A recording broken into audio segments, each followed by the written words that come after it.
recording now. And let's do it, Olya. Are you ready? Yes, let's go. All right. I'm always So, ready. so Olya, we are live Yes. on Facebook Live, and we're also going to be not live, but this is recorded for the podcast. So, as I always like to do in the podcast, welcome to the show. And first things first, I'd love if you introduce yourself to the audience. Yes, so awesome. Thank you so much for inviting. I'm super excited to co-create and make this, a special offering for our guests, for my Facebook Live audience, and also for your audience. So beautiful co-creation.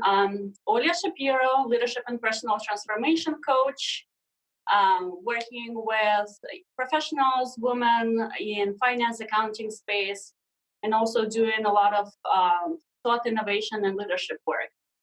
Very cool. Thank you. That's not all. That's not the only thing you're going to share about yourself, but we have a lot of questions for you. So thank you for doing that. So as a tradition on the show, I always like to explain to the audience how I know my guests. So Olya and I also know each other through our coaching program. I think we met in December of 2018 on a Zoom meeting. So it's ironic that we're back on a Zoom meeting again. And then we met in person for the first time in February of 2019. We've become really good friends, coaches, business partners. We're up to all sorts of cool stuff together, which we'll probably talk a little bit about today. So that's how Olya and I know each other. And the other tradition, one of the other traditions I have on the show, is sharing our first impressions of each other. I think this is going to be really interesting. So, because it's my show, You go first. You get to go first. So, Olya, what was your first impression of me? Rules. There's a lot of right and wrongs going on here in the show today. What's your relationship with rules, Jason? Yeah. So I was not on the Zoom call meeting. So I actually joined late. Do you remember I was signing like in the last week before the training kicked off? I don't remember that. So I was not on any Zoom meetings. I walked into a classroom full of people, coaches, people claiming to be coaches and stepping into leadership. And it was an interesting experience. And it was an interesting experience to see all of the people in their process and also standing in front of the room and sharing their, most authentic, scared, vulnerable part. So when I saw you up there, I remember your sharing, and I was. No. Yes, and I remember the feedback. So yeah, me too. It was interesting. I remember you were wearing something casual, and I was like, okay, technology guy, kind of like running the organization, super cool dude, super cool guy.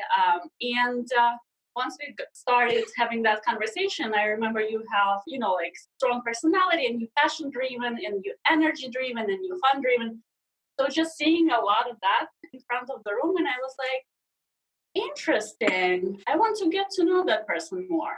Nice. So I was in two places. I was like, okay, nice guy. And then when the passion came on, just I'm a passionate person, so it's always kind of like on my radar, people who drive from that place. So that was beautiful. So I was super curious, if anything. Yeah.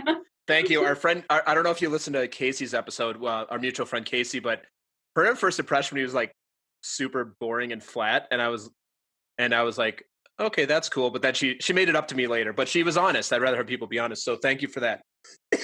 So I don't remember actually. So my first impression of you, I don't remember you joining late. I don't remember that at all. Done. The thing that I remember, my first impression were two things. One, the naming thing about your name at work and your name at work and your name outside of work. So maybe we can talk about, maybe you can share that later in the episode if you want to. But it was it was obvious you had an identity crisis, which I identified with because I was also still working in corporate. And the second thing I remember is that one of our teammates asked for something that was very specific to what they needed. And the energy that you brought to like, I'll agree, but I don't like it at all. I'm like, oh, I like this woman over here because she's like not afraid to speak her mind in a room full of strangers, which is not something like I'm not comfortable with that. I'm like, okay, whatever everybody needs. You're just like, yeah, I'm not really into this. I'll do it, but I'm not into it. So my impression was like strong personality. Also, like obviously not loving her corporate life, but she's here for a reason, just like me. So like, I think we hit it off pretty quickly after that. That was my first impression of you. And then obviously I saw your distinguished share and all or a distinguished being and all that good stuff, which means nothing to the audience, but. Yeah. And I remember when we were rewatching those videos, on the last day of training, just seeing that space where I was like, I'm juggling this corporate job and I'm doing all of this volunteer work, and looking back at that time and seeing how beautifully integrated and how, now dances together. And it creates so much magic for myself, my clients, people that I communicate with. I am super grateful for the journey that we took together. Yeah, super cool. Well, we're still on a journey. Let's be very clear, as I'm sure we'll cover off on today, on a very comprehensive journey. All right, so I know we have a lot to talk about. Okay. So I'm ready to officially kick off if you are. Well, as you'll probably find out from Olya later in this episode, that's actually a huge compliment. So this is perfect for me because it's my show, so I get to drive. But you get to drive for part of the show too. You're my co-host today. Okay. So Olya, first question for you is, what is something that you nerd out about?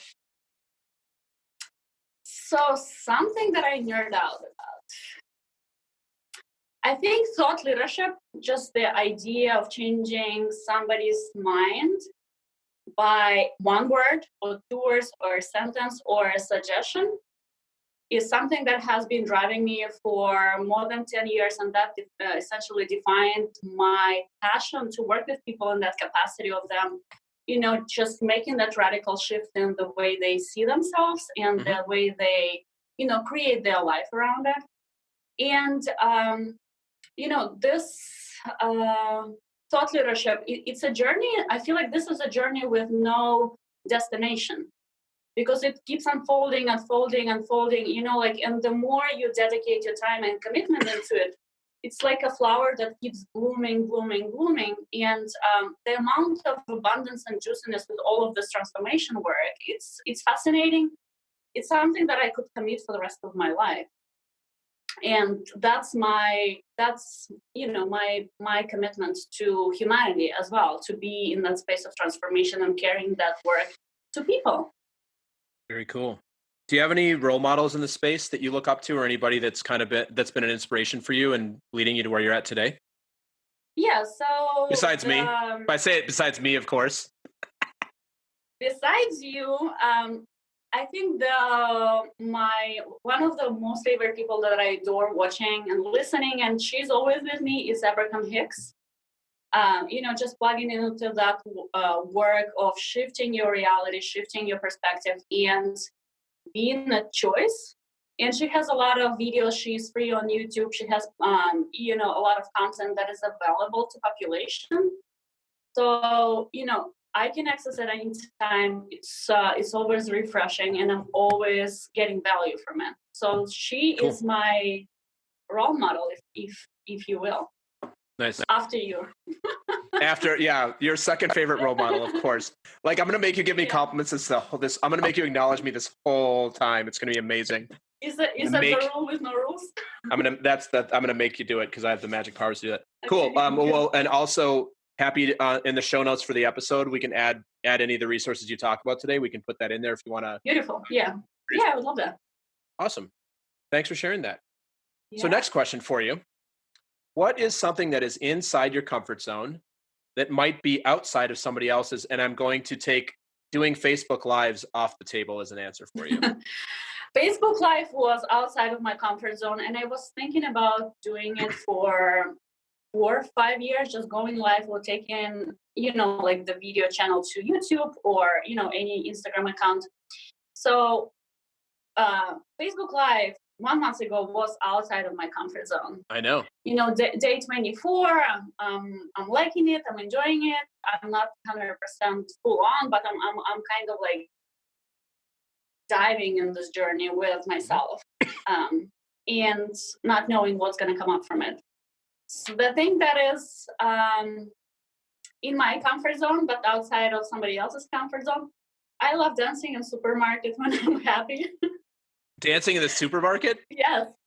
That's amazing. And when I lived in LA, I remember my friend was visiting me, and she's on the same wavelength. And, I remember like being in the supermarket and dancing, and she's like, "Oh my God, you dance in the supermarket too." So we were just dancing through aisles and jumping around. So that's the thing that I still do. And I feel like with what's happening today in the world, maybe I should do more of it. Just elevate people and get them, yes, in that energy of celebration and having fun. I agree. You should definitely do it as long as you're at least 6 feet away from them. I know. So do you remember the Receiving Love challenge that I was doing for 30 days as well? Yeah. Yep. So what I was doing, I was asking strangers for a hug, just for the sake of seeing how much love is available in New York City, where we have this stereotype that New Yorkers, like their space, they're very direct, sometimes rude. So I'm like, let me reframe how I see New York and fall in love with New York. So I started this challenge, but now, since we went into emergency state yesterday at 5 p.m., I have 7 days left. So I'm thinking of actually replacing it with 7 days of dancing in the supermarket now. I love it. Enjoy. Yeah. Well, you can, if you want to do some selfies of it, and then we can put that on the page as well. Don't push it. Because I know you would do it. That's why I'm offering it. Awesome. I will offer it. I know you will.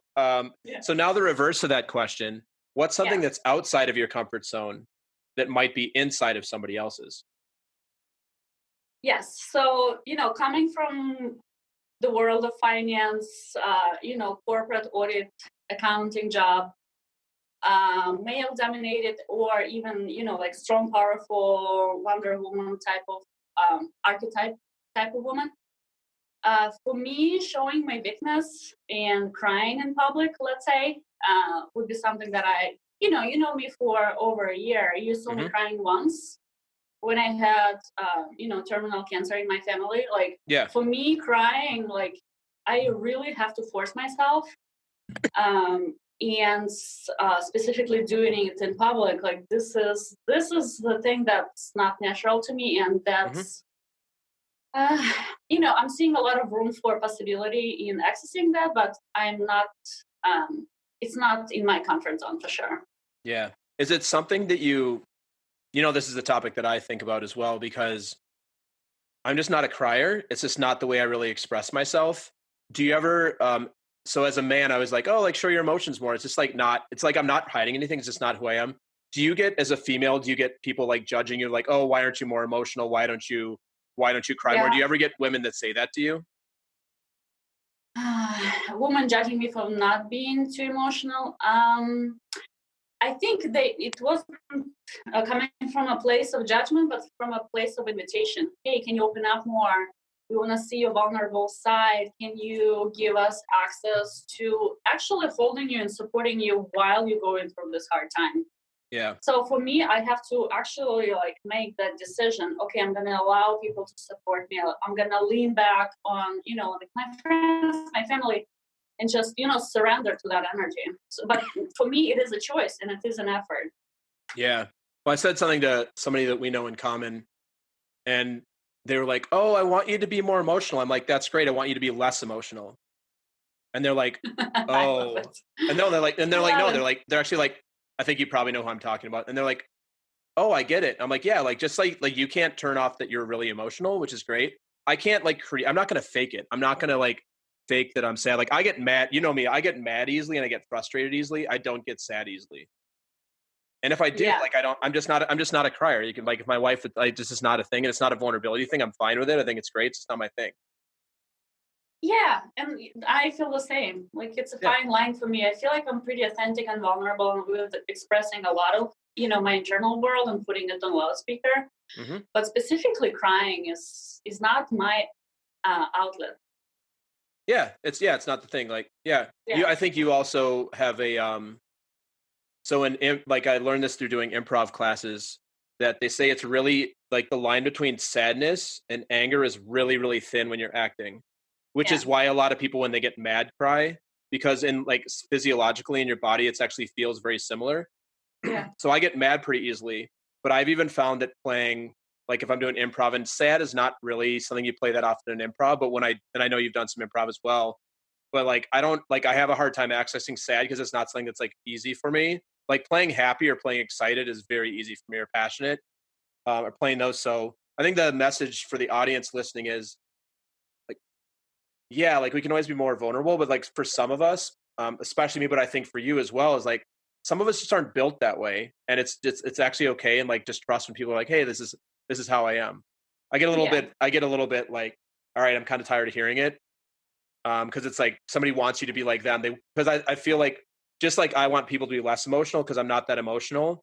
People that I find that a lot of people that are really emotional want everybody else to be really emotional because we all want people to be like us so we can like really easily relate. So we can relate and connect. Yeah, so we can relate. Yeah, which is why you're on my podcast today. I'm kidding. Yeah. Also, like, with me and you working with people, like understanding that we all process emotion in a different capacity. Yeah. And like being super, direct and ask people, hey, what's your way of dealing with stress? How do you respond in fear? What's your survival mechanism or defense mechanism when you're triggered? So, and then meeting people from that place. And also we know each other. So I know, when you are in that place and you know where I'm at this place, but just letting people know that this is what I'm going through. Yeah, exactly. And showing you this. Cool. All right. So for the rest of the episode, you have two people who don't like to express emotions. So we'll talk about, shall we cry for the rest of Facebook Live? That would be, I know a few people that'd be like, this is the greatest thing I've ever seen. I know two people in mind that we both know that'd be like, oh my God, this is the greatest episode, the greatest Facebook Live of all time. Sorry, not going to happen. We can talk about spreadsheets and accounting and all. Actually, I'll make you cry. I'll make you sell something right now. I'll make you be a salesperson. Okay, so no, we're good. So thank you for sharing that and being vulnerable with us. So I appreciate you doing that. So next question for you. So one of the things that Olya also does is you do speaking. So you're out speaking at like at conferences and public places. You do a great job of speaking, and I know you've done a lot of speaking in your career as well. So this is probably something that's in your comfort zone. So if I was to give you 5 minutes to deliver a speech, and you got to deliver a speech to the entire world, what would you give your speech on, and why? So my speech would be on leadership of love or leadership of heart. So I'm a firm believer that we all always have access to choosing love in any situation, with any person, with any company, team building activity, team management. And, as hippie as that sounds, and as much stereotyping we have around, choosing love and all of the love movement, choosing love is what does it actually mean? It's a practice.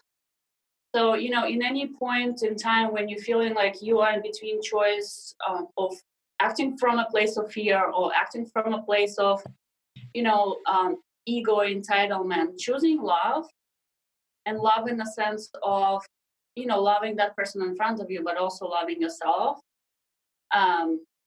is something that I see us as a collective tapping in slowly. Being in corporate for so long, seeing the mindfulness movement and movement of, leadership from a different place, from a place of seeing empathy, compassion, inspiring each other, supporting each other. And this is my message: choose love. Yeah. What advice would you give, or what coaching would you give, depending on who they were, whether it was a client or just a friend or something, if they were having trouble accessing love? Like they like, I want to choose love, but I'm so angry, I'm so fearful. Because I think the opposite of love is fear, right? Like that's the opposite. How would you, like, what would be the steps that you would take, or what would you, like any advice you'd have for the audience around that? Yeah. So usually when I work with people, and I work with people on multiple levels, depending on, sorry, did you lose me? No, you're there. Yeah. So depending on what tools and practices people already have in place, so I don't reinvent, the whole wheel for themselves.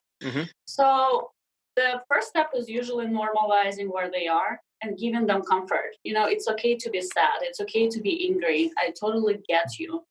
And this is me coming from coach, but for people in that place as well, like, it's okay that I'm pissed off. It's okay that I'm having this reaction in my body. It's okay that I am not necessarily like, being in my highest, most happiest state of being. So just the first step is always normalizing. So that gives you access to actually, like going deeper in that state instead of resisting and fighting it more. Yeah. And once you have that access to the state, choosing love would be, when I work with people and I do neuro-linguistic programming or I do embodiment work with them, just simply putting your hand on your heart. Let's do it. Yeah. Can you feel your heart beating? I can. Thank God. Yeah. Yeah, and just take one inhale through your heart.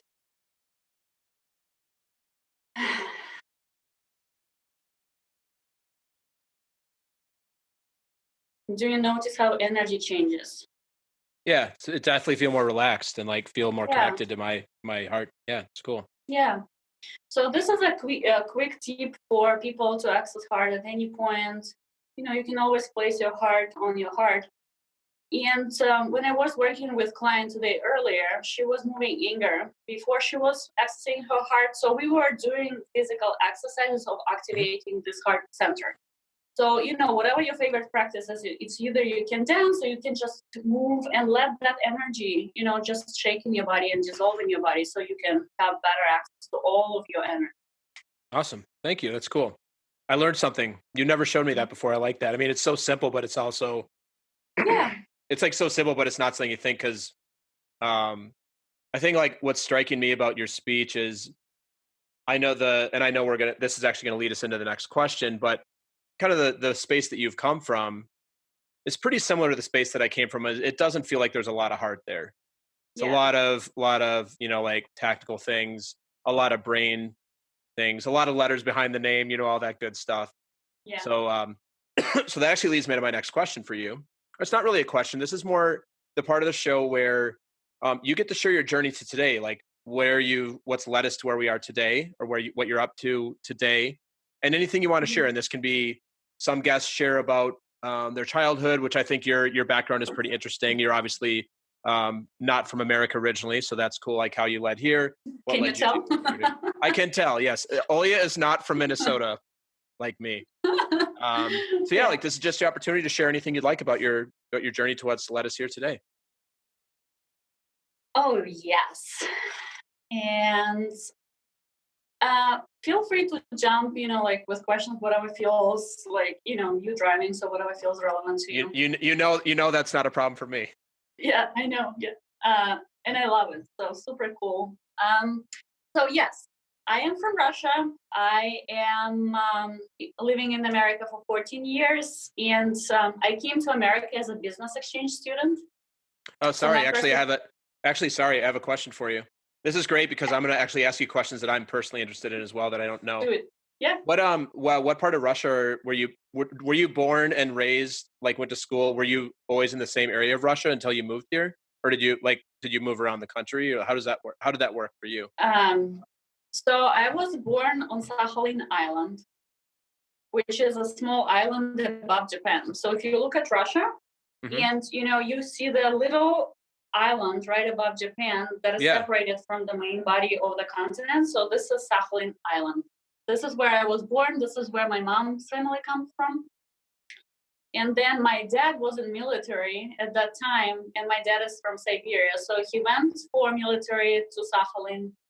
He fell in love with my mom. They started a family in Sakhalin, and then I was 6 years old when we moved back to Siberia to my dad's family. Just because of his job again, like they were relocating him a couple of times, so we had to move again. And my family is still in Siberia. I go back every year. I'm loving it. I still consider it my hometown, even though, like I live here for a while now. It's always in my heart. Yeah. So this is where I'm from. And next question? No more questions. Sorry. No, I'm going to just pop in as you're going. I realized that I realized I was like, I know you're from Russia, and I know that you had some connection to Siberia and you had family, but I was curious whether you were born like Western. When you were born, it was a Soviet Union, right? It was USSR. Yeah. Yeah. Yeah. Not to out your age, but it was still one big thing. Yes. Yeah. So just continue. Yes, and then I was part of international business and marketing degree, and as a requirement for us completing our international course, we were offered to go to Greece, Australia, or United States. So I chose United States. In 2006, I came to United States. I loved it. I love people. I love freedom. I love the mindset. It just felt like home to me. So I went back to Russia, finished my degree, and then next year I moved. And since then I live here in New York. And so then I continued my journey in finance and business space. I started studying accounting and finance in Zicklin School of Business. I graduated, became CPA, started working in accounting and corporate space. And and then I started noticing that something was missing. Something was missing for me. Something was calling me. I couldn't point at it. I didn't know what it was at that time. I was just feeling like it's time to go deeper and, to be more authentic with myself and what I really want to create for myself in life. And a couple of my clients were in LA at that time in my finance space. So I was flying to LA for busy season a couple times a year, San Francisco and LA and San Diego. But I was thinking, if I change lifestyle, if I'm in the same conference room working for the same company, but there are palm trees and mountains outside of my conference room, I'm going to be happy. Yeah, there you go. I like that. So, American dream. I'm sitting in a conference room, there are palm trees and there are mountains and there is ocean and I can take lunch break and go and meditate on the beach, like all of the dream come true lifestyle. And I was living on the house, on the ocean, Pacific Palisades. So I was... Oh, you actually, sorry. So you actually, did you lived in California or you had like a temporary 3-month assignment during tax season? So it was an assignment, but then I decided to move since I like the lifestyle. Okay. So I moved to LA, and it became my life, not just the business trips. And I stayed there for 2.5 years. Mountains, ocean, palm trees, roses everywhere. I'm obsessed by LA. LA is my place of love. I'm deeply connected to it. I go back a lot as well. My idea is to have bi-coastal lifestyle. This is something that I'm trying to put in place, and I'm feeling like I'm succeeding.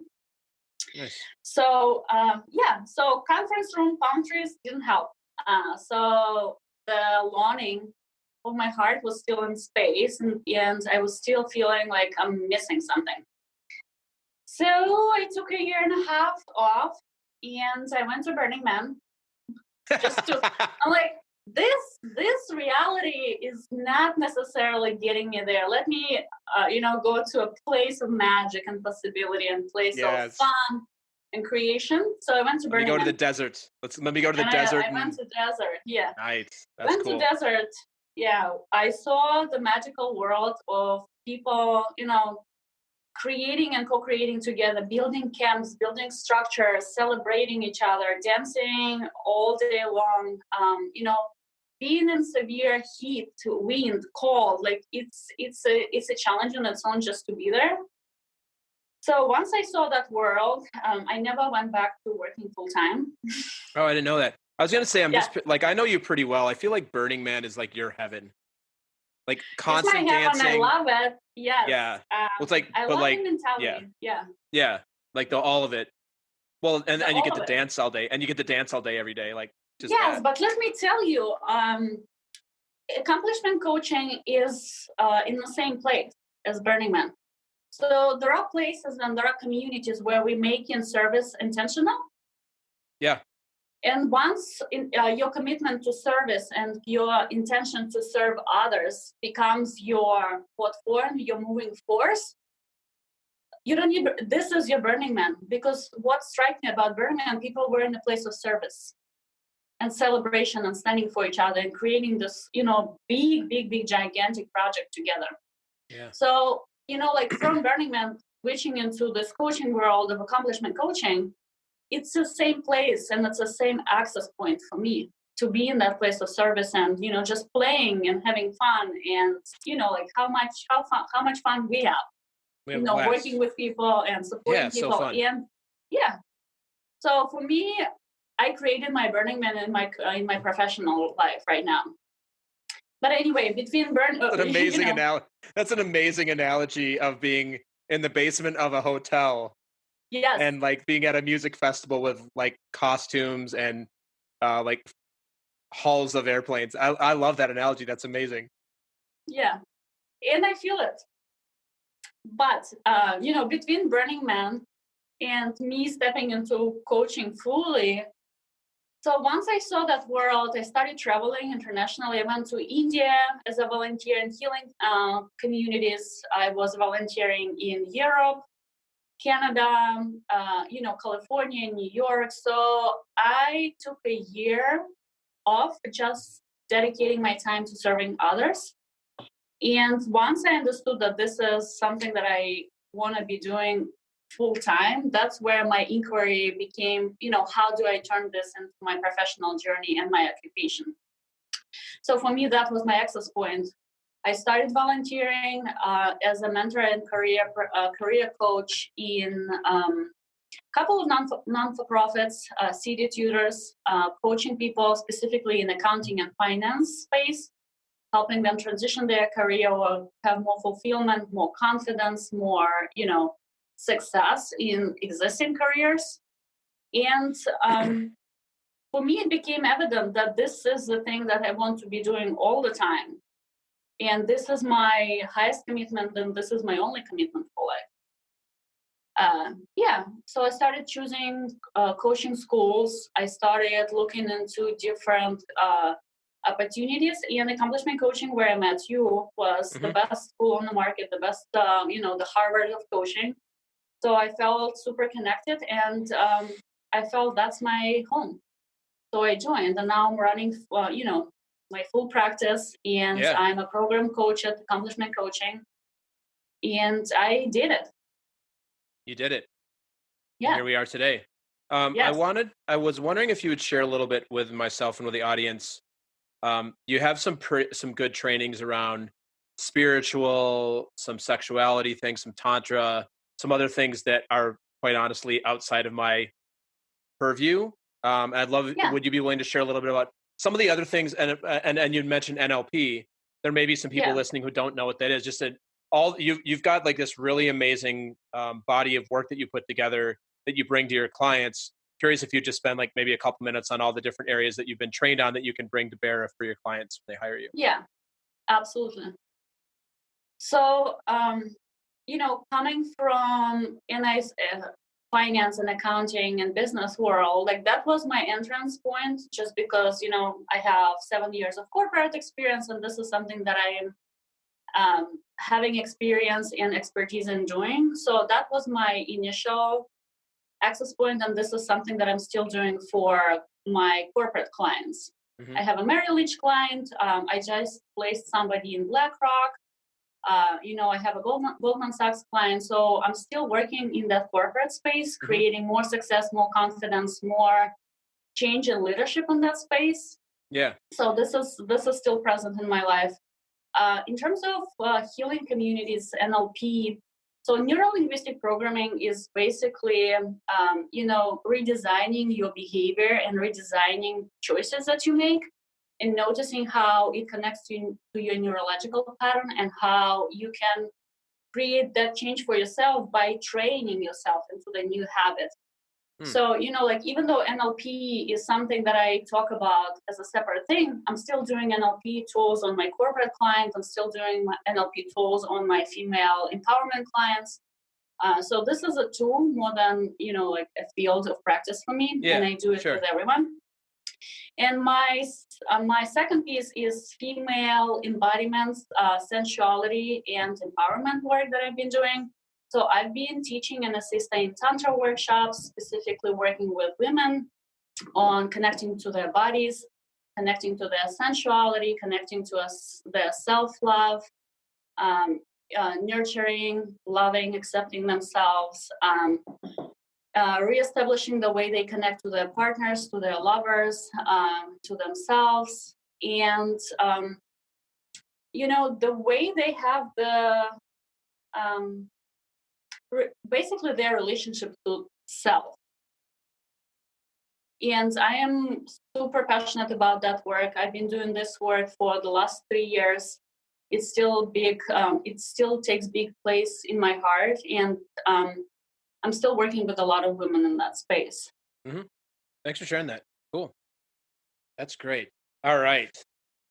So I think this is the part of the episode that you've probably been waiting for, where you get to get in the driver's seat. You get to ask me anything. Yeah, Olya's like, finally. So, Olya, what would you like to ask me about?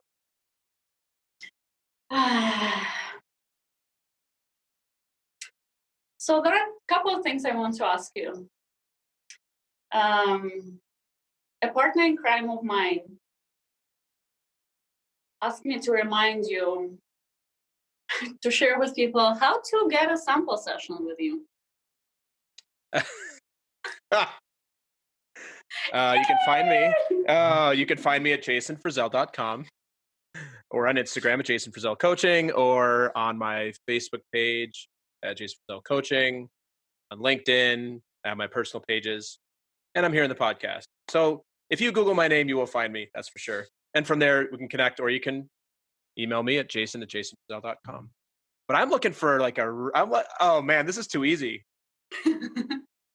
So my second question, and that's a doorway to it. Working with people and offering this gift, what drives you? Specifically around the podcast or overall? No, working with people, with your clients. With working with people.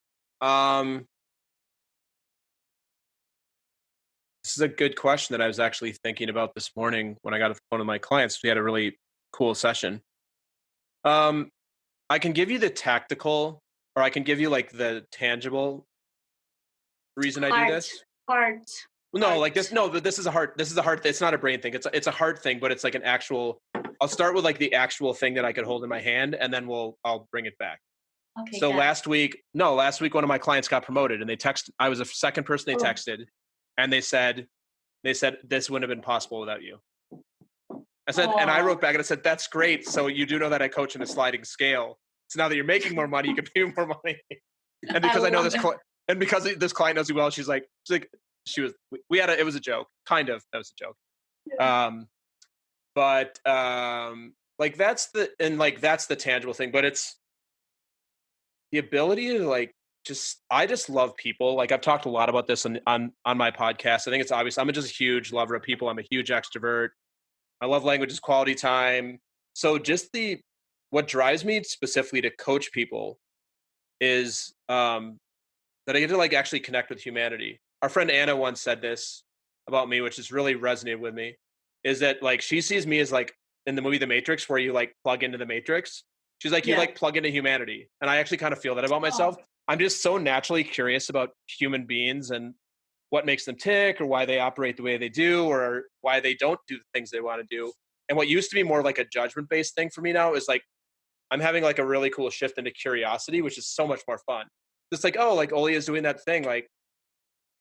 I could have a judgment about it, but instead I'm going to get curious about it, which is, something we talk a lot about in coaching. So the reason I do what I do, and I'll include the podcast and coaching, and I've got a lot of other ideas up my sleeve that I haven't quite rolled out yet, but I'm thinking about it and working on, is making a difference, making a difference in people's lives in something that I feel is personal. So I'm a very much for everybody, for people who know me, and I hope this comes across on the show as well, is I like personal relationships. I'm very much I think I'm a pretty good friend to most people. I have a lot of friends, family.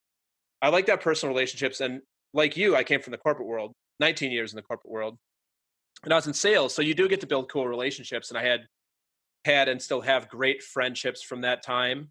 I don't regret any of it, but I think at the end of the day, I realized for myself that just selling products just isn't enough for me.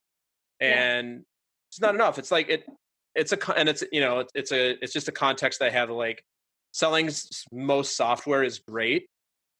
Is it really changing people's lives? I mean, some software does, sure, but the kind of software I always sold, it wasn't changing people's lives. It wasn't making a real difference in their life at to your point, at a heart level. And now also there's no real trust there. It always felt very transactional to me. And as like fellow coaches, as like I know more about my clients than almost anybody else in their life. Just like I know the same thing, like because I'm just a safe space for them to show up. So I get to know them on a deep level, which for me is something I never felt I had in my career. So it drives me at a work level is I get to do something that I truly love. And we talk about in one of the exercises that Olya and I are trained in, we talk about like what's the thing to do if you're not feeling good, call it like your back to being. I'm very fortunate. One of my back to beings is actually coaching. So if I coach somebody, I always feel better. Even if it's not yeah, I know you're the same way. Yeah. Even if you're not, and like coaching sessions aren't always perfect. You can run into people can get confronted. They're just not in the energy for it. But even if it's not like what I would consider the perfect one, which is it's just a judgment.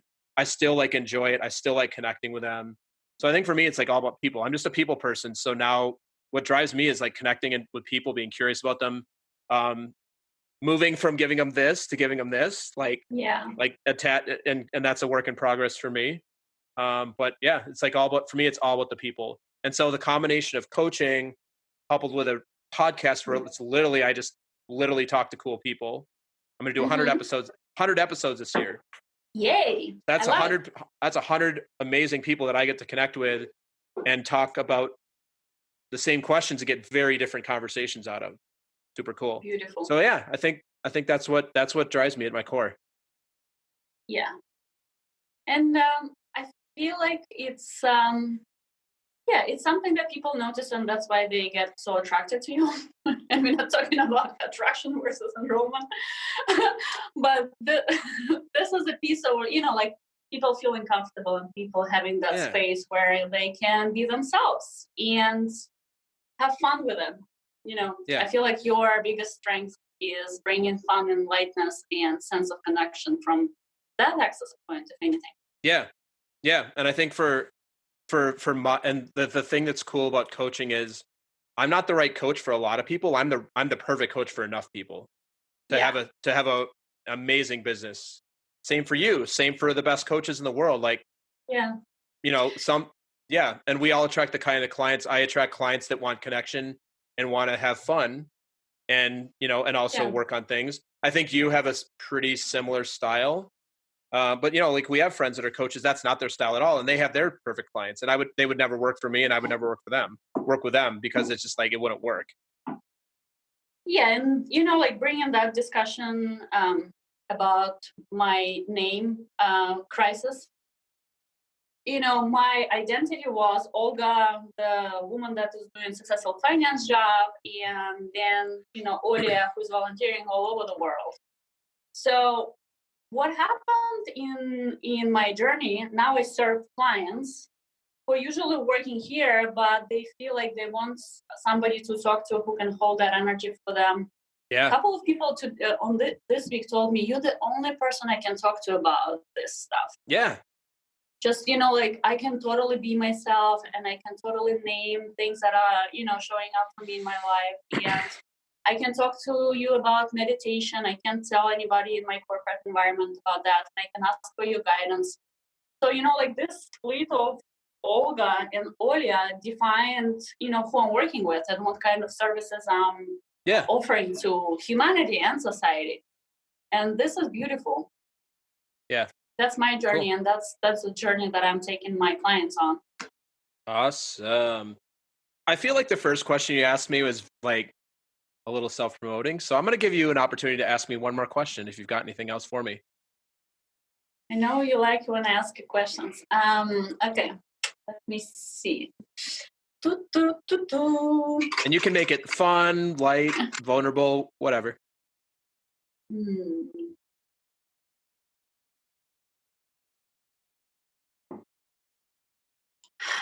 What would take you out of your groove? Like totally get you sidetracked. Yeah. Oh, this is a good question for me because me, I'm like it takes a lot to get me off my game. Like exactly. I will say it out loud. I have a tremendous amount of stamina, a tremendous amount of resilience, and I am somebody who I don't know if this is. I think this comes from and I've tried to explain this to a few other people that we know. It's like, oh, like, why aren't you more like this? I'm like, you can't be like that in sales and survive. It's literally like you live in the corporate world, especially in the worlds of startups. You don't have the luxury of like, I don't feel like going to work today, so I'm not going to go to work today. You get fired. Like, it's that simple. So I think that's where I learned to just have incredible stamina. The thing that would take me out of my groove would be something physical, a disease, like an injury, or anything to do with like my wife or my daughter that just requires like my full attention and heart. But there's almost nothing else that will take, like, anything outside of those things. I can't really think of anything. Like, there's nothing that like a client could do um, that would take me off. And I'm not always in my groove, but I'm always moving forward because that's just part of it's my one of my essence words is drive. And it's also yeah, it's just like it would be it's hard to get me off. It's hard to get me off my game because I just think I have a level of stamina and I have a level of compartmentalization as well, where it's like, oh, maybe this isn't going so well. I'm like, hey, I have things not go well all the time, but I don't sit and dwell on them because I know that that's like a place where I can easily get sucked into. And in sales, when you do that in sales, that's where salespeople go to die. Oh, I had a bad quarter. Oh, well, I guess I suck as a salesperson. You're done. Like, so you just have to know. So there's a thing in sales they call saying of like hero to zero or zero to hero. Like, oh, first quarter, I was the top sales rep at the company. I'm the hero. Guess what happens April 1st? You have a big fat zero on the board again, and you got to do it all over again. So, yeah, I think for me, it would be something to do with my family or my family's health or my health. But that would be it that I know of. Like there could be something, but I haven't seen it. I haven't felt it. Yeah. Yeah. Awesome. And I'm hoping I'm there for you if it happens. You will be there for me. I'll be reaching out. I know where to find you. And since we are doing this, leadership work and creating this space for a lot of people to come back to their presence and making different choice, would you be open to chat about what happens right now in the world and like how we can, as leaders, create a different access point for people? Yeah. No, I was going to say that. Well, I was just going to say, Olya, before you do, the next question I was going to ask you is, what are you passionate about? And I know that this is a conversation you and I can have together because we're both passionate about that. So that's a perfect. Yeah, and what I was noticing when I was talking to my clients, and I talked to Robert today, and I talked to my San Francisco client, people are going through a lot of fear and terror, and not necessarily having access to put it on loudspeaker or let everyone else know that they're experiencing this. So what I'm noticing, people are either suppressing or, ignoring denial and trying to move forward with their life like, nothing is happening. However, it backfires at them.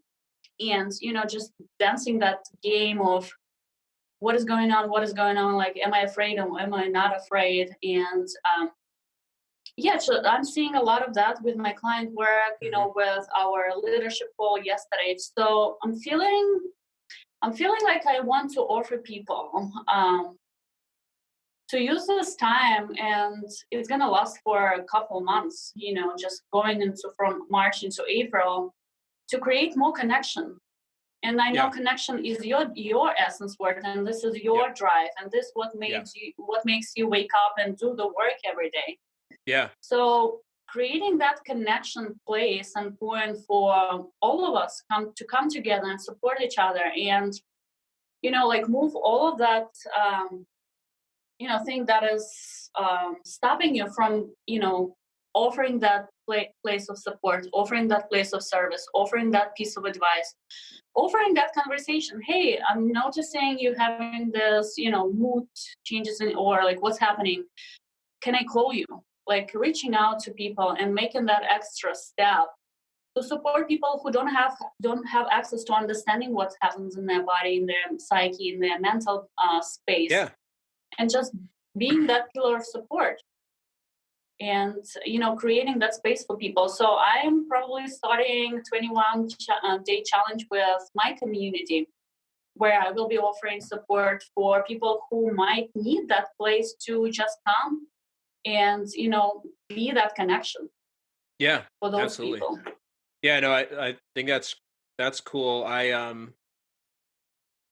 and you and I have talked about this. For me, like connection is just so core to who I am. Like yesterday, I texted all my clients. I'm just like, hey, I'm just saying hi. And one of my clients, I'm like, hey, do you got a minute to talk? And they're like, what's up? And I'm like, can I just call you? And I'm just like, hey, I just wanted to say hi. And I thought about you today. I know you're going through a lot, and they're like very appreciative.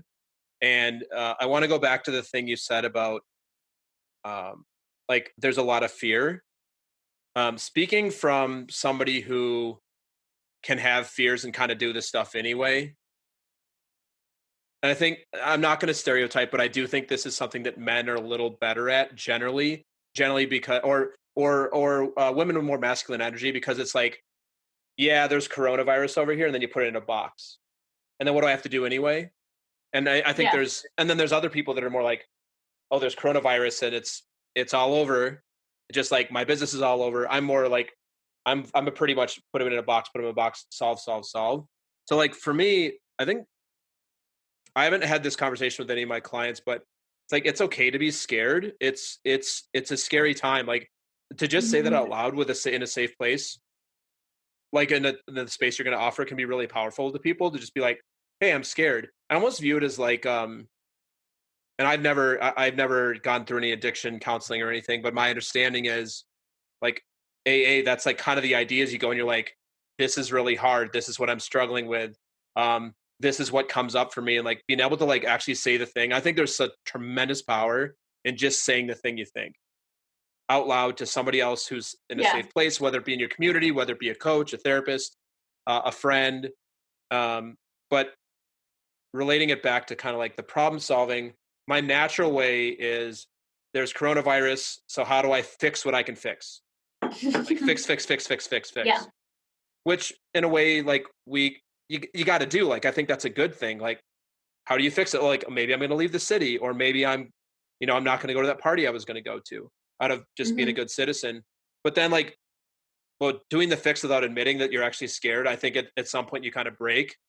And for me, like I think in my coaching, that's like a thing. I think that's for one of your superpowers is just like holding that space for people and just being like a real anchor for them when they are in that place. Like I think we're both coaches that our clients be like, it's a really safe space, but I don't have that same heart connection that you have, because that's like one of your superpowers.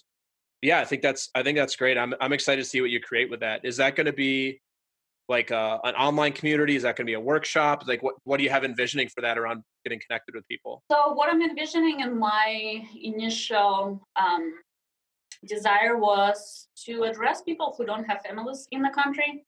And you know me, like I come from Russia, I don't have family here. So with a lot of communities that are having immigrants or, like this generation or just living out of town, get those people on, and I'm still deciding on the technical part, but I think like WhatsApp or Facebook, and give them intention for the day, something that they can focus on, something they can anchor to and come back to. But also make it fun and playful, like, hey, how are you doing? Are you doing the thing? So people feel connected and supported. Like for a lot of us who don't come to the office now, who don't have this physical way of socializing, avoiding subways, working remote. So people have that extra layer of support where, they have people on the other line. If they have questions, if they're freaking out, if they need support, there is somebody for them. There's somebody who can meet them, hear them, and provide that safety space for them. So This is my intention. And I am shooting for Monday as my starting day. I'm still figuring out the technical part of it, because that just came to my mind yesterday when we had that 5 p.m. state of emergency announced. I'm like, okay, what can I create for people who don't have that support to have that support in place? Very cool. I'm looking forward to seeing what you create there. And maybe I'd like to be a part of it if I could. You know me, you're talking technology. Now you're talking my love language. I know. I already have to figure out this Zoom thing, and I have to figure out what kind of group I'm creating. So I'm going to call you soon. Oh, perfect. So I can give you some free tech consulting. I think you should do it via Slack, just so I can get you to actually use Slack. That would be amazing. All right. I have another question. I have a few more questions for you if you have a little bit more time for me. Yeah. Great. So Olya, what's the thing that you're most proud of?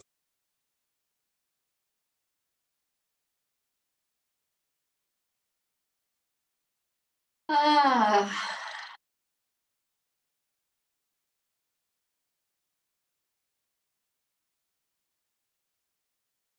I am most proud of today.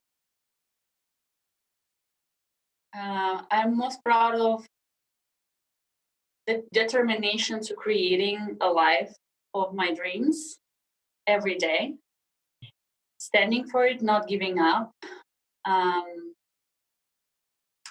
grinding, climbing, jumping, and just, all the things. All of the things to live this lifestyle of doing exactly what I'm passionate about, living my most authentic, raw version of myself, and being that leader in the society, in the community, and inspiring people and creating that influence for other people. Just looking around, I'm on 34th floor of WeWork, and I'm in financial district. So looking through the glass window of all of the buildings around it and being present to how fortunate I am to be in this space in this time and creating this type of work for people, communities, and all of us. Awesome. So I am most proud of my dedication for my standing in my passion and not giving up. Yeah, what advice would you give? There's definitely people that listen to this show I get comments all the time from people that listen to the show. Have a lot of coaches, speakers, entrepreneurs, people that are in similar spaces. And one of the pieces of feedback I get a lot is people are always looking to learn, like, because they don't see it for themselves. So what would be the piece of advice you give to somebody who's like, I want to do what you're doing, Olya, but I don't even know where to start? So obviously there's a lot to it, right? There's a lot of things that you actually have to set up yourself with structures, and there's a financial aspect. But if somebody is like, I'm going to give you a hypothetical person. Let's say they're working in finance. Let's say they're a CPA. Yeah, they're a CPA, and they're like, hey, like I got my CPA. It's fine. The money's good, but I'm just not in a place that I'm loving it. And so like basically you. So like I thought the palm trees and the mountains were going to do it. That wasn't it for me. What would be the thing you would say? Would somebody start the path? Like what would you recommend somebody do to just get going with they see something for themselves, they're not sure what it is, or maybe they're sure what it is, but they're too scared to start. What would you say to them? Yes. So this is a great question. And I feel like this is, coming from a place of opening door for people. And if I were to give one tool to open a door for yourself, that client, a person, and this is an exercise that I give to my clients, is follow your joy and follow your excitement. So the very simple step, even if you're in a corporate job, if you're totally not liking what you do, start noticing that one thing that you like. I love that. So let's say, like, being in audit space for 7 years, technical accounting, analytical skills, blah, blah, blah, blah. But all of it is teamwork. So for me, even though not liking the nature of work, but being in team environment was always something that moved me. So, like taking that note, I really like working with people. I really like working with the team. I really like seeing, what people's strengths are and how we can co-create together, and noticing that about yourself. So what makes you happy, even though you don't like the whole position that you're in? Like, what is that spark that you can follow, like a little, thread that will lead and move you through your path and your journey? So for cool. and that's what I saw in Burning Man, like people in a place of service. So, and then once I saw that part, people in a place of service, people moving from that hard space of serving others, that moved me to my volunteering in India. That took me through volunteering in that, City Tutors organization for, career development and professional. And then that defined my occupation, full-time occupation. So, just catching that spark and seeing if you can create more of it in your life and if you can follow that. Very cool. Because it's hard for a person who is in the office space and not liking what they're doing, say, let's brainstorm a perfect occupation for you. They're like, what do you mean? Right. How do I bridge, like from totally being in a space of resistance, not liking, and resentment into living my joy and living my passion. My transition took me 4 years. Right. 4 years of deliberate, creating what I like and following that spark. I didn't know. I didn't know for 3 years. I didn't know what I wanted, and then I was like, oh, it's an actual occupation. To help people and sit down with people and see where they are stopping and how they are creating their life and what moves them, and helping them, in that journey of getting that occupation that they love, fulfillment in their career, loving relationships, hobbies that make them happy, self-love, women loving their body finally, having a positive conversation with themselves. So for me, that was my how. I didn't know that that's the how, but this is the tool that I give to my clients so they can start noticing and reshifting, from hating where you're at, but noticing and shifting to loving what you love. So it's interesting, just to wrap on this, every single person I have on this show, and I have a lot of really, really successful people like yourself in the show who've done well in their other careers, they make changes and they do well in their new careers. Nobody actually knows when they start. Nobody's like, one day I woke up and I was going to be a this, and then 3 months later I was this. It's like there's one of my upcoming guests, Vanessa Van Edwards.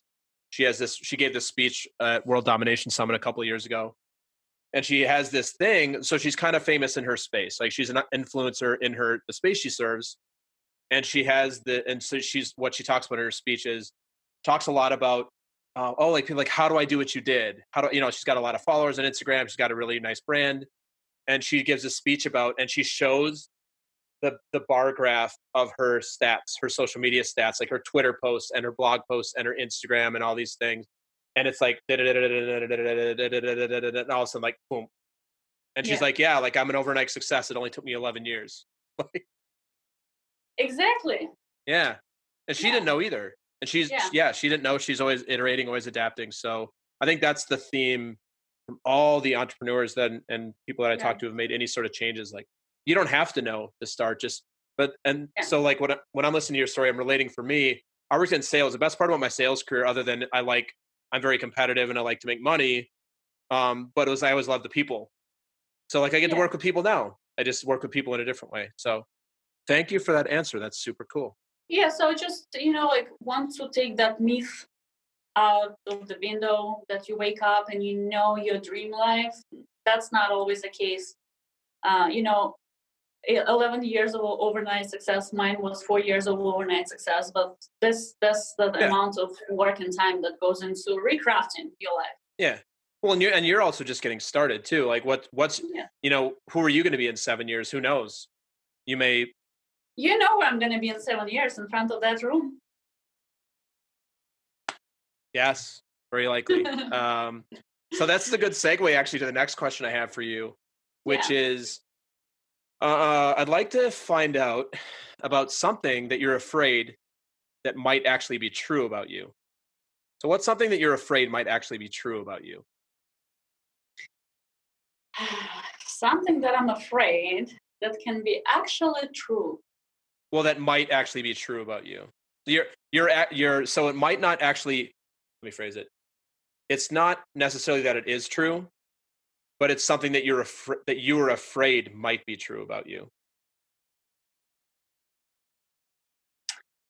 I feel like this is a question of shame, right? Because this is like, what are we not accepting in ourselves?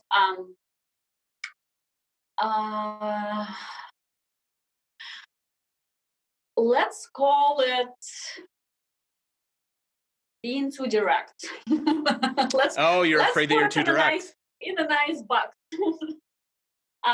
Being too direct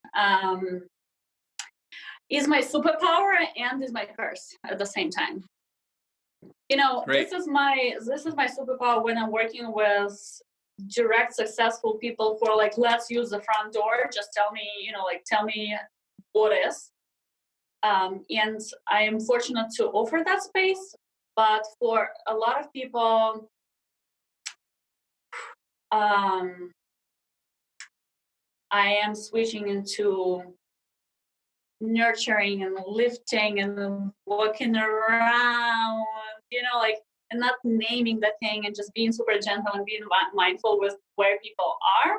Yeah. So I am having that like shame. And I feel like we're in the same conversation with like, I'm afraid to cry in public, but this is like the different side of it. So like afraid of being weak, like the different side of it is like afraid of being too strong, right? Oh yeah. Like to kick people's butts too hard. So and so those are extreme sides of, both worlds. So I'm feeling like, yeah, this is my edge on this side, just maybe, yeah, do you remember the magic kick that I gave you? And I'm always coming back to it when I'm like, fly. I'm not going to use the F word. You can swear on the show for sure. Okay, so I coached you, like when you were in that career transition piece and you were debating if you should stay in a corporate job or if you should start your own business. And I asked you a question. Are you ready to fucking fly? Yeah, I remember that. And that's it. Rude. Front door. Not for me though. Yeah, right. But it's not, I don't, but for somebody like me, like, I don't want to waste time on, I don't want to dance around for 15 minutes. Just tell me what you see. Like, that's what I like. Yeah. But again, like we both come from harsh competitive corporate backgrounds where like, you don't get to dance around for 30 minutes around something when you're working at at a big 4 consulting firm or you're working in a fast-paced startup environment. That's not a luxury you have, nor is it something I want. It's to me, I get bored. Yeah. So for some people, are you ready to fucking fly? And that's it. But that's why the coaching was over. You remember, like, oh, I got what I wanted. And I'm like, hold on, we still have 40 minutes left. You're like, no, I got what I wanted. Okay, bye. That's it. Yeah, that's awesome. Yeah. Well, I was going to ask you, the second part of this question is, what do you do to compensate for it? But you already pretty much answered it, that the way you compensate for this fear about yourself is you are exploring the other side of that and coming with a softer touch. Yes, softer touch, and being in India, being in healing communities, holding space for a lot of women, working with their body trauma, sexual trauma, like being in that capacity of doer in people going through a deep traumatic experiences and deep traumatic transformation. So I do have that outlet of just diving deep into the other side of it. Also, what I started doing and what I am doing with my clients, I'm offering them a choice. I would be like, can I offer you a front door question? Or asking them, hey, do you need some space to vent? Yeah. So just bringing that awareness and choice to people with where they want to go, instead of me, assessing, oh, this is a strong, powerful person, so I'll be using front door only. But in some spaces, those people collapse too, and then I have to go into the place of compassion, empathy, and holding their hand when they're doing that. Jump that career change, that transition in any capacity. Yeah, absolutely. So asking and shifting, that's my tool for now. Cool. We're gonna wrap up in a couple minutes, but before we do that, sorry, we could talk for another forever. Yeah, we could talk for another 3 hours. I have other things that I'm trying to get accomplished today, and I'm sure you are as well. It is so for those who are not on the live or listening on the podcast, it's actually, I should have said this up front. It is 4:40 p.m. on Friday. What is today? March 13th, which is an interesting day because March 12th was really the day that shit hit the fan with coronavirus. Like a lot of things happened yesterday. So I'm actually in the Catskills recording this podcast. We have a place up here, and you're in Lower Manhattan, but I know where you're at the WeWork you're at I'm sure is completely empty. I was at a WeWork yesterday in the city. It is empty, yeah. Empty. It's for those listening who don't live in New York City, we're starting to get more cases here. So, like the city's freaking out a bit. They closed down Broadway yesterday. the mayor basically outlawed any gatherings of 500 people or more. I had a bunch of things that I was going to do next week where there's not even big groups of people, small groups canceled. We have a friend's going away party got canceled. So it's like, I think everything we're talking about today is actually really apropos to the time that we're in around fear and being vulnerable and like all of it. So, and I apologize. I should have mentioned this up front because people listening on the podcast, this isn't going to come out live on the podcast. We'll release this sometime in the next month or so. But I wanted to wrap up to ask you if there's anything that's come up for you during our conversation that either you said that you wanted to say more about it, or something that I gave in response to you, or something that I answered to you that you wanted to go back to before we wrap up for today. Is anything you wanted to go back to, or anything that's struck you since then? I'm tapping into your answer around connection, and I'm tapping into, this being my invitation for this time for all of us. So if there is a thing that I want to bring into the space as an intention for us to anchor, that would be connection. And this is a creation of connection. This is a creation of having fun and, being on the same path, on the same mission, and, connecting and sharing that connection with your listeners, my audience. So let's spread love and connection. With no tears. Love, but no tears. Love with no tears. Love with no tears. That's the name of my new coaching practice. Happy love. Happy love. My new coaching / consulting practice. Love with no tears. Love it. And I'll tell you how to do a bunch of stuff. It'll be amazing. I love it. Yeah. All right. So Olya, how can the audience find you? So I'm sure they're going to want to connect with you. You're obviously going to post this on your page, but there'll be a lot of people listening to this who will just hear the podcast at some point. Where can the audience find you, and how can they connect with you? Yeah. So yes, my Facebook page is Olya Shapiro, and that's Olya. And you'll probably tag me so people have the right spelling and they have capacity to look on my page. And I'll put it in the show note, and I'll put it in the show notes as well, so people can look in the show notes and click on the links. I'm doing a lot of content building and a lot of sharing from my Facebook page. So if you really want to get to know me, if you want to get value, get connected, tune in into the energy of connection, fun, and love, Facebook is the best place to go. I also have my website, OlyaShapiroCoaching.com. And my website, it has a couple of pages. It's more geared towards my corporate work that I'm doing in companies in leadership transformation space. So this is more of,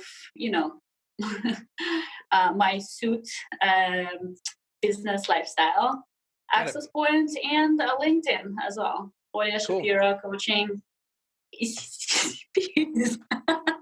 You might ACC, like, CPA, CPC. Olya's got a lot of letters behind her name. Olya, which is very proud of. And, So because you had to bring that up, I'm going to bring up something which you might actually literally kill me on camera for. If somebody wanted to connect to you, somebody wanted to connect with you, say on a more personal level, what dating apps are you on?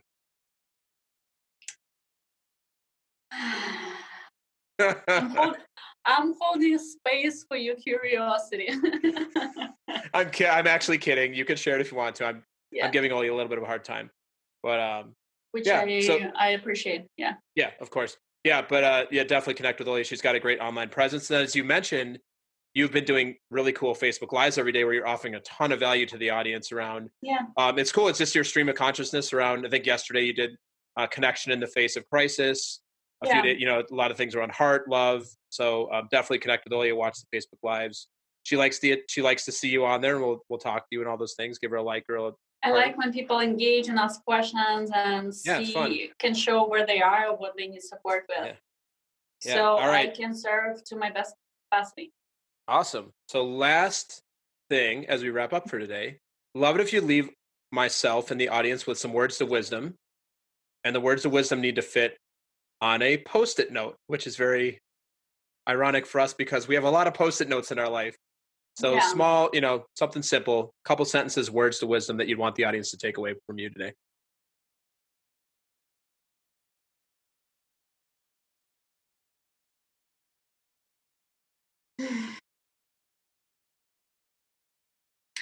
There is, since we touched based on, fly concept, I'll put it that way. There is a sense of liberation that comes to my mind. So what I want to offer people is just be yourself. You have a full permission to be who you are, what you are, believe in what you believe, deliver message that you want to be delivering. So just be yourself, and thank you for being you. Awesome. Well, thank you so much, Olya, for being on, for being my friend, for being a badass in the world and all the stuff you're up to. I'm very proud of you and all the things you're creating. And I know we will be seeing each other very soon, likely virtually, as we're not in the same place right now because of our friend COVID-19. But we'll be connecting very soon. And I just want to thank you for being on, and delight to have you on today. Thank you so much for having me. It was super fun. I'm delighted to co-create, have fun, and share this energy with the rest of the world. Thank you. Thank you. Thank you for doing this work. Yes, thank you. Thanks for listening to another episode of Talking to Cool People with me, Jason Frizzell. Enjoyed today's episode? Please tell your friends, give us a shout out and a follow on Facebook and Instagram, and take a moment to leave us a review on iTunes. If something from this episode has piqued your interest and you'd like to connect about it, please email us at podcast@jasonfrizzell.com. We love hearing from our listeners.